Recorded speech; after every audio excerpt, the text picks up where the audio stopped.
उपचार और उपकार के इस परमार्थ के काम में भी जिन लोगों को खोट नजर आती है, उन्होंने बहुत तरह से पतंजलि को, स्वामी रामदेव को बदनाम करने की कोशिश की। आपने पहले भी देखा, पतंजलि का सरसों का तेल फेल, पतंजलि का आंवला एलोवेरा फेल, और बोले कि एफएसएसआई की गाइडलाइन में फेल हो गया। दुर्भाग्य से 2 गलतियां तो एफएसएसआई से भी हुई है। आंवला एलोवेरा की ब्रिक्स को उस गाइडलाइन में डाल दिया जिसमें जो फ्रूट जूस बाजार में जो कोई अलग अलग फ्रूट्स के जूस बेचते हैं, अब इसकी ब्रिक्स वैसी आ ही नहीं सकती। ये तो आंवला और एलोवेरा का जूस आप घर में भी निकालोगे तो उसमें थिकनेस नहीं होती है। हमने गाइडलाइंस में संशोधन कराया कि आप अपने घर में निकाल के देख लो कि आंवला एलोवेरा का जूस निकालोगे तो उसकी ब्रिक्स कैसी आएंगी। इसको ब्रिक्स में फेल दिखा दिया था।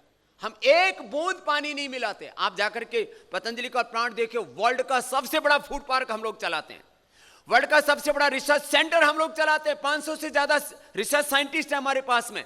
और मैं कोई सरकार की आलोचना करने के लिए इस बात को नहीं कह रहा हूं, लेकिन कम से कम योग में, आयुर्वेद में, फूड सेफ्टी और फूड रिसर्च में जितना बड़ा लैब और जितना बड़ा सिस्टम, जितने बड़े यंत्र हमारे पास में, उतना बहुत से शायद गवर्नमेंट के लेबोरेटरीज में भी नहीं है। अभी एफएसएसआई की गाइडलाइन में घी के मात्र 10 पैरामीटर चेक किए जाते हैं, हम घी के 75 पैरामीटर करते हैं। और गवर्नमेंट की लैब्स कितनी फिसड्डी हैं, और फिर हमको बदनाम करने लग जाते हैं। वो आपको थोड़ा सा एक नजारा रखता हूं, फिर आगे की बात करता हूं। जो ये पूरा विवाद पिछले 1.5-2 महीने से मैं झेल रहा था, 100 से ज्यादा सोशल मीडिया की साइट, कुछ मेन स्ट्रीम चैनल और कुछ मेन स्ट्रीम प्रिंट मीडिया भी उसमें सम्मिलित हो गया। बड़ा दुर्भाग्य है, कब किसी ने हमारा पक्ष जानने की कोशिश तक नहीं की। और बाबा ने लूट मचा रखी है, बाबा ठग है, ढोंगी है, 100 से ज्यादा मेरे ऊपर गालियां घट रखी हैं। आरोपों का कि आंधी से मुझ पर चलाई जाती है, हिमालय खड़ा कर दिया जाता है झूठ का कि स्वामी रामदेव कोई जैसे अपराधी और आतंकवादी हो। बैच नंबर BKD 21158 सितंबर 2021 में यह मैन्युफैक्चर किया गया था पतंजलि गाय का घी। और उसमें क्या दिखाया गया, धनसोली उत्तराखंड के अंदर एक जगह है, वहां से सैंपल पिक किया गया और रुद्रपुर की लैब में भेज दिया गया, जो NABL द्वारा RM वैल्यू किसी भी चीज की जांच अधिकृत लैब में भेज दिया गया। उन्होंने हमारा सैंपल फेल कर दिया, जबकि फेल नहीं था, फेल कर दिया, क्योंकि उनकी लैब ही फिसड्डी है। जिस टेस्ट किया गया कि हमारा 21 दिखाया गया, फिर हमने उसको अपील की। जैसे लोअर कोर्ट में किसी के को न्याय ना मिले तो हाई कोर्ट में अथॉरिटी को लिखा, तो गाजियाबाद की लैब ने लिखा कि इसका RM वैल्यू 0.21 लिख करके हमें फेल किया गया था। बोले इसका तो 29 RM वैल्यू है, इससे बेहतर श्रेष्ठतम RM वैल्यू हो नहीं सकता घी का। अरे बोले तो पतंजलि गाय का घी तो पास हो गया। पास तो था ही, तुमने षड्यंत्र पूर्वक फेल किया। फिर बोले तो इससे तो हमारा जो है जो पूरा जो सरकारी विभाग ही सत्ते में आ जाएगा, तो बाबा को फेल करना है। तो क्या किया, फैटी एसिड प्रोफाइल का एक नया सगुफा छोड़ा गया, जबकि सरकार की गाइडलाइन के अनुसार 30 जून 2024 को जो फैटी एसिड की गाइडलाइन स्टैंडर्ड्स लागू होने थे, उनको हम पर 3 साल पहले लागू कर दिया गया। और 12 प्रकार के जो फैटी एसिड प्रोफाइल्स हैं, जिसके अंदर सैचुरेटेड एसिड होता है जो कि जमने वाला होता है, कम जमने वाला जिसको मोनो अनसैचुरेटेड एसिड बोलते हैं, उससे भी कम जमने वाला पोलो अनसैचुरेटेड एसिड बोलते हैं। कुल मिलाकर के सैचुरेटेड एसिड 8 प्रकार के और 2-2 प्रकार के मोनो और पोलो ये एसिड प्रोफाइल करवाया गया। तो फैटी एसिड प्रोफाइल में C8 और C14 उसमें हमें फेल दिखाया गया, उसमें C18-3 में भी फेल दिखाया गया। हमने सारी रिपोर्ट अपनी पतंजलि फूड्स की जो है वेबसाइट के ऊपर डाली हुई है, सारी प्रोफाइल में फैटी एसिड प्रोफाइल ही नहीं, गवर्नमेंट के पैरामीटर 10 हैं, 75 पैरामीटर्स को हम स्टैंडर्डाइज के आधार पर हम चलते हैं। वो सारे स्टैंडर्ड्स में पतंजलि गाय का घी पास है, लेकिन षड्यंत्र पूर्वक फेल दिखाया गया। अब कैसे खेल दिखाया, अब वो आपको बताता हूं। पतंजलि का गाय का घी तो ऑस्ट्रेलिया भी जाता है, आबू धाबी दुबई में भी जाता है। पतंजलि गाय का घी तो कोरिया, साउथ कोरिया से लेकर के और पूरा Australia, Europe, UK, USA, Canada और साउथ अफ्रीका भी जाता है। मुस्लिम देशों से लेकर के, ईसाई देशों से लेकर के, कम्युनिस्ट देशों से लेकर के चाइना में भी जाता हमारा घी। पूरी दुनिया में गाय का घी कहीं फेल नहीं होता पतंजलि का, वो हिंदुस्तान में फेल होता है। फेल कराया जाता है। कैसे करवाया जाता है? अब एफएसएसआई ने गाइडलाइन दी कि C8 0.4 से लेकर के 1.5 तक होना चाहिए।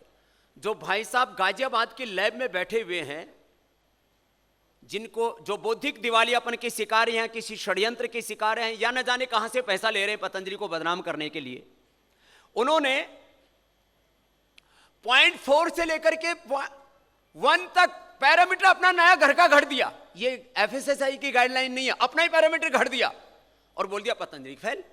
दूसरा नया पैरामीटर घड़ दिया जिसमें जो है C14, C14 कार्बन 14 जो 6 से 13 होता है, उसको भाई साहब ने 6 से 10 कर दिया अपने आप ही, जो कि एफएसएसआई की गाइडलाइन नहीं है, और बोले इसमें भी फेल हो गया। 2 पैरामीटर जो थे ही नहीं, C15 और C17, वो नए पैरामीटर घड़ दिया भाई साहब ने। ये तो जो माने जिनको जो जिम्मेदारी के पद पर हैं, जो पैरामीटर एफएसएसआई ने तय ही नहीं किया, कोई गाइडलाइन तय नहीं किया, वो कर दिया। और उसमें भी पतंजलि गाय का घी पास है, C15 में भी और C17 में भी। भाई साहब ने उसमें भी पैरामीटर गड़बड़ डाल करके और उसमें भी फेल दिखा दिया। अगला ये जो C18(2) और C18(3), अब इसमें भी देखो कितना बड़ा एक बौद्धिक दिवालियापन है। मैंने अपनी हाथ से गाय का दूध दोहा, मुझे दूध दोहना आता है, बिलोना आता है। मैंने जिस माँ गुलाब के कोख से जन्म लिया है, उसने 50 साल तक अपने हाथ से गाय का, भैंस का दूध निकाला है, दोहा है, और उससे मक्खन से घी बनाया है। तो मैंने कहा भाई चलो ये जो है ना, अपने हाथ से बना करके चेक करते हैं कि ये जो इन्होंने फैटी एसिड प्रोफाइल किए हैं, ये ठीक है कि नहीं। अपने हाथ का बनाया हुआ घी फेल हो गया। मैंने अमूल का घी लिया, वो भी फेल हो गया। मैंने गोवर्धन का घी लिया, वो भी फेल हो गया। हमने पहाड़ का एक सैंपल मंगाया, जो पहाड़ में गायें चरती हैं, हिमालय की घास, उसका घी मंगाया, वो भी फेल हो गया। मैंने कहा भैया अब तो एफएसएसआई वालों को भी जो है अनुलोम विलोम कराना पड़ेगा। C18(3), इसकी वैल्यू इन्होंने लिखी हुई है 0.3 से लेकर के 1 तक। अब प्राकृतिक संयोग देखिए, जिस घी को फेल दिखाया गया है, अब वो कोई प्राकृतिक रूप से ये तत्व आते हैं, कोई हम तो एड ऑन करते नहीं इसमें, वो पास हो गया। अब एक भी पैरामीटर में ये पतंजलि गाय का घी फेल नहीं है, और हाय तौबा मचाएगी। लेकिन 2 बातें मैं देखता हूं एक साथ। खूब षड्यंत्र किया गया, लाखों करोड़ों लोगों तक पोस्ट डाली गई, अलग अलग मीडिया के माध्यम से। स्वामी रामदेव का घी नकली, जैसे स्वामी रामदेव दूध देता हो और घी देता हो, स्वामी रामदेव का घी नकली। दूसरी बात, हमारे घी की बिक्री में 1% भी गिरावट नहीं आई, इजाफा हुआ। तो इसके लिए तो मैं देश का शुक्रिया करता हूं कि लाख आरोप लगाने के बाद भी लोग ये मानने के लिए तैयार नहीं कि पतंजलि गलत कर सकता है। क्योंकि हमारे पास में जो सिस्टम है, चाहे हम गाय का घी बनाएं या हम च्यवनप्राश बनाएं, 100 से ज्यादा पैरामीटर्स हम खुद चेक करते हैं, ये हनी भरने से पहले कोई भी बैच के। 75 से ज्यादा पैरामीटर हम चेक करते हैं गाय के घी के। और देश से लेकर के पूरी दुनिया में पतंजलि की, चाहे वो मेडिसिन हैं, चाहे फूड प्रोडक्ट्स हैं, वो जाते हैं। और हम प्रामाणिकता से इस बात को कह सकते हैं कि हम जानबूझ करके नहीं, अनजाने में भी हमसे कोई भूल ना हो, इसलिए हम खुद जब प्रोडक्ट बनता है, रॉ मटेरियल से लेकर के बनते समय, बनने के बाद उसकी उस सबको 3-3 बार 5-5 बार हम खुद उसको चेक करते हैं, तो कैसे फेल हो जाएगा भाई? कोई ऐसे तो नहीं कि कहीं ऐसे ही घी लिया, दूध लिया, तेल लिया और भर दिया और पेल दिया, तो कैसे फेल हो जाएगा? तो मैं इसलिए इन बातों को कहना चाहता हूं। ये अब पतंजलि ब्रांड को जिन लोगों ने नुकसान पहुंचाया है, इस बार मैंने कहा उनकी बैंड बजाओ। अब 100 से ज्यादा लोगों को हम लीगल नोटिस दे चुके हैं, कुछ पर एफआईआर करा चुके हैं, और इस बार मैंने कहा छोड़ना नहीं है। कुछ लोगों ने जैसे नोटिस भेजा हटा दिया, मैंने कहा हटा करके हमको जो डैमेज करना था वो तो कर दिया। आज पतंजलि का ब्रांड, चलो एक पतंजलि फूड्स की जो वैल्यू है नेटवर्थ हो 50,000 करोड़, पतंजलि का आज चले तो लिस्टिंग का प्रोसेस और एक प्रक्रिया है कैपिटल मार्केट की। अरे पतंजलि और स्वामी रामदेव की आज नेटवर्थ आज भी 5 लाख करोड़ से ज्यादा है। तुम कैसे किसी को हानि पहुंचा सकते हो? कोई आदमी अपना जीवन खपा करके अपनी इमेज बनाता है, अपना विश्वास बनाता है, एक ब्रांड क्रिएट करता है, करोड़ों लोगों के भीतर अपनी एक भरोसा पैदा करता है, और आप एक क्षण में उसको ढा देंगे।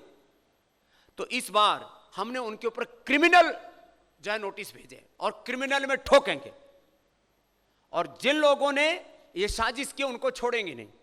अब सामने तो आते नहीं है जो बड़े बड़े माफिया हैं ये, लेकिन जो भी उनके रिप्रेजेंटेटिव होकर के दूसरों के एमएनसीज के पेरोल के ऊपर, या medical mafia, religious mafia, political mafia, corporate mafia के पेरोल के ऊपर काम करने वाले कुछ जो भोंकू लोग हैं, उनको भी, उन भोंकू और भोंदू लोगों को भी हम इस बार छोड़ेंगे नहीं। और मैं इसलिए इस बात को कह रहा हूं क्योंकि यदि मैं गलत हूं तो मैं कहता हूं मुझे सरेआम चौराहे पर फांसी पर लटका दो, लेकिन मैं गलत नहीं हूं तो मेरे बारे में आप ऐसी बातें कैसे कर सकते हो? ये तो एक घी का परिप्रेक्ष्य था।